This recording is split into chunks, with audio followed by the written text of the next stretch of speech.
Hello, friend. Whatever you're doing, I just want to invite you to sit down with me for the next couple of minutes as I share something really important with you. There's an amazing story found in Matthew chapter 8, but also in Luke chapter 7. And I really love Luke's version of it. He adds some very interesting details. It's about the Roman centurion whose servant was sick. His servant was dear to him. And when he heard about Jesus, he sent the elders of the Jews to see if Jesus would come and heal his servant. And when the elders of the Jews got there, they begged Jesus and said, look, you should do this because this guy is deserving. He's built us a synagogue and he loves our nation. And Jesus went with him. When he was now not far from the house, the centurion sent some servants to him and said, look, don't trouble yourself. Said, I didn't think myself to come worthy to come to you, and I'm not worthy for you to come under my roof. Now, the Jews, when they came to Jesus, said, look, this guy is worthy, he's deserving. But he said of himself twice, I'm not worthy, I'm not deserving. And he also said to Jesus, look, just speak the word, my servant will be healed. And Jesus marveled. He said, I haven't found faith this great, even in all of Israel, not with my disciples standing around me, not in the synagogue, not in the temple, not anywhere like with this Roman centurion. For he says, look, now I say to this soldier, go, and he does it. I say to this one, do this. And I know that if you say, be healed, that he'll do it. You tell sickness to go, it'll go. You tell healing to come, it will come. Now, Jesus called that great faith.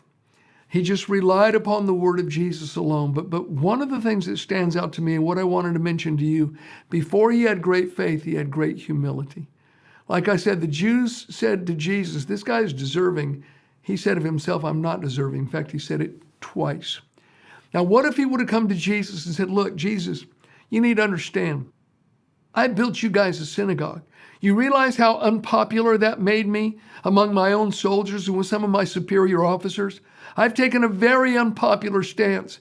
By loving your nation, I've had great, personal persecution. And, I built this thing. It cost me a lot of money, even to the point of sacrifice.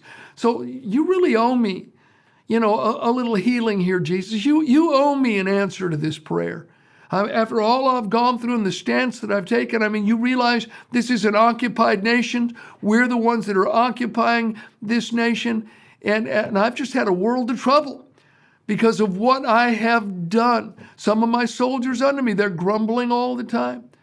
No, he didn't come on the basis of anything that he had done, anything that he had given, or anything that he had suffered. He put his trust in the word of Jesus alone. And from the moment we start thinking that God owes us an answer to prayer because I've been persecuted. I've worked and served in the church for 50 years. I've given to this missions organization. Hey, I served as a missionary, for all of those years in that foreign country. And I went without, some of the pleasantries of life. And my wife and I, we had a rough time. Listen, God bless you for doing that, but it doesn't merit an answer to prayer. We come to him based on his merit, based on his character, based upon what he has done, based upon his word alone. So friend, before great faith comes great humility.